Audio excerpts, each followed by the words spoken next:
ब्रिटनच्या वैज्ञानिकांनी breast cancer शोधण्यासाठी एक जबरदस्त टेक्नॉलॉजी शोधली आहे आणि यात चक्क हिऱ्यांचा वापर होतोय. याबद्दल थोडं सोप्या भाषेत सांगतो. जेव्हा ब्रेस्ट कॅन्सर शरीरात पसरतो तेव्हा तो सगळ्यात आधी जवळच्या लिम्फ नोड्समध्ये जातो. आतापर्यंत डॉक्टर कॅन्सरच्या सेल्स शोधण्यासाठी रेडिओ ॲक्टिव्ह सबस्टन्स किंवा चमकणारे डाय वापरायचे. यामुळे कॅन्सर किती पसरलाय हे समजायचं. पण यात अडचणी होत्या. काहींना डायमुळे ॲलर्जी व्हायची, तर काही हॉस्पिटल्समध्ये रेडिओ ॲक्टिव्ह सबस्टन्स ठेवायची सोय नव्हती. आता काही शास्त्रज्ञांनी एक नवं सेन्सर बनवलंय.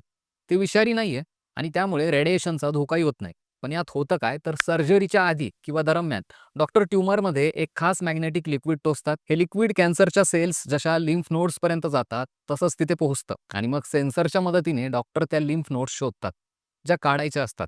आणि या सेन्सरच्या टोकाला असतो एक छोटासा हिरा.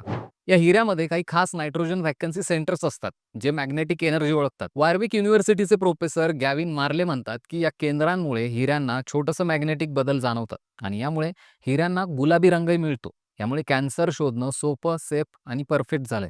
थोडक्यात हिरा आता फक्त शोभेसाठी नाही, तर कॅन्सरशी लढा देण्यासाठीही मदत करणार आहे.